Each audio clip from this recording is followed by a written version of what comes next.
ಈ ವಿಡಿಯೋದಲ್ಲಿ ನಾನು ಮೈಕ್ರೋನೇಸ್ ಎಫ್ ನೇಸಲ್ ಸ್ಪ್ರೇಯನ್ನು ಸರಿಯಾಗಿ ಹೇಗೆ ಬಳಸುವುದೆಂದು ತಿಳಿಸುತ್ತೇನೆ.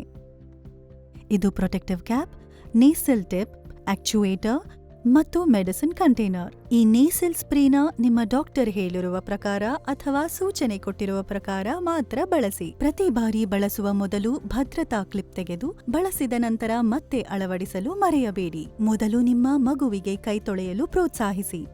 ನಂತರ ಬಾಟಲಿಯನ್ನು ನಿಧಾನವಾಗಿ ಅಲುಗಾಡಿಸಿ ಮುಚ್ಚಳವನ್ನು ತೆಗೆಯುವುದು ಹೇಗೆ ಅಂತ ತೋರಿಸಿ. ಬಾಟಲಿಯನ್ನು ಹಿಡಿದುಕೊಳ್ಳುವುದು ಹೇಗೆ ಅನ್ನುವುದನ್ನು ಕಲಿಸಿ. ಹೆಬ್ಬೆರಳುಗಳನ್ನ ಕೆಳಗಿಟ್ಟುಕೊಂಡು ತೋರು ಬೆರಳುಗಳನ್ನ ರೆಕ್ಕೆಗಳ ಮೇಲೆ ಇಟ್ಟು ಬಾಟಲ್ನ ಸ್ಪ್ರೇ ಮಾಡಿ ಟೆಸ್ಟ್ ಮಾಡುವುದಕ್ಕೆ ಹೇಳಿ. ಸ್ಪ್ರೇ ತುದಿ ಕಣ್ಣುಗಳಿಂದ ದೂರವಿರಲಿ. ನಾಸಲ್ ಟಿಪ್ನ ಸೂಜಿಯಿಂದ ಚುಚ್ಚಬೇಡಿ. ಮತ್ತೆ ನಿಮ್ಮ ಸ್ಪ್ರೇ ಬೇರೆಯವರು ಬಳಸೋಕೆ ಬಿಡಬೇಡಿ. ಆಕೆಗೆ ಮೂಗನ್ನ ಊದಿ ಸ್ವಚ್ಛ ಮಾಡಲು ಹೇಳಿ ತಲೆಯನ್ನು ಮುಂದೆ ತರಲು ಸಹಾಯ ಮಾಡಿ. ಒಂದು ಮೂಗಿನ ರಂಧ್ರದಲ್ಲಿ ಸ್ಪ್ರೇನ ತುದಿಯನ್ನು ಹೇಗೆ ಹಾಕುವುದೆಂದು ತೋರಿಸಿ. ನಿಧಾನವಾಗಿ ಉಸಿರು ತೆಗೆದುಕೊಂಡು ಸ್ಪ್ರೇನ ಪ್ರೆಸ್ ಮಾಡಿ. ಸ್ಪ್ರೇ ಮಾಡಿದ ನಂತರ ಉಸಿರನ್ನ ಮೂಗಿಂದ ಗಟ್ಟಿಯಾಗಿ ಎಳೆಯಬೇಡಿ. ಬಾಯಿಂದ ನಿಧಾನಕ್ಕೆ ಉಸಿರನ್ನ ಬಿಡೋಕೆ ಕಲಿಸಿ. ಎರಡನೇ ಸಲ ಬೇಕಾದಲ್ಲಿ ಅದೇ ಹಂತವನ್ನು ಮತ್ತೆ ಮಾಡಿ. ಮೂಗಿನ ಇನ್ನೊಂದು ರಂಧ್ರಕ್ಕೂ ಅದನ್ನೇ ಪುನರಾವರ್ತಿಸಿ. ಬಳಸಿದ ನಂತರ ನಾಸಲ್ನ ಟಿಶ್ಯೂಯಿಂದ ಒರೆಸಿರಿ. ಸುರಕ್ಷತಾ ಮುಚ್ಚಳವನ್ನು ಹಾಕಿ. ನಿಮ್ಮ ನಾಸಲ್ ಸ್ಪ್ರೇನ ಸ್ವಚ್ಛಗೊಳಿಸುವ ವಿಧಾನ. ನಿಮ್ಮ ನಾಸಲ್ ಸ್ಪ್ರೇಯನ್ನು ಪ್ರತಿ ವಾರವೂ ಸ್ವಚ್ಛಗೊಳಿಸುವುದು ಅತ್ಯಂತ ಮುಖ್ಯ. ಬಾಟಲಿಯಿಂದ ನಾಸಲ್ನ ಮೇಲಕ್ಕೆ ಎಳೆದು ತೆಗೆಯಿರಿ. ನೀರಲ್ಲಿ ಕ್ಯಾಪ್ ಮತ್ತೆ ನಾಸಲ್ನ ತೊಳೆಯಿರಿ. ನಂತರ ನಾಸಲ್ ಮತ್ತೆ ಡಸ್ಟ್ ಕ್ಯಾಪ್ನ ಸ್ವಲ್ಪ ಹೊತ್ತು ಬೆಚ್ಚಗಿರೋ ನೀರಲ್ಲಿ ನೆನೆಸಿರಿ. ಬಾಟಲಿಗೆ ಹಾಕುವ ಮುನ್ನ ನಾಸಲ್ ಮತ್ತು ಕ್ಯಾಪ್ ಅನ್ನು ಕೋಣೆ ಉಷ್ಣಾಂಶದಲ್ಲಿ ಒಣಗಲು ಬಿಡಿ.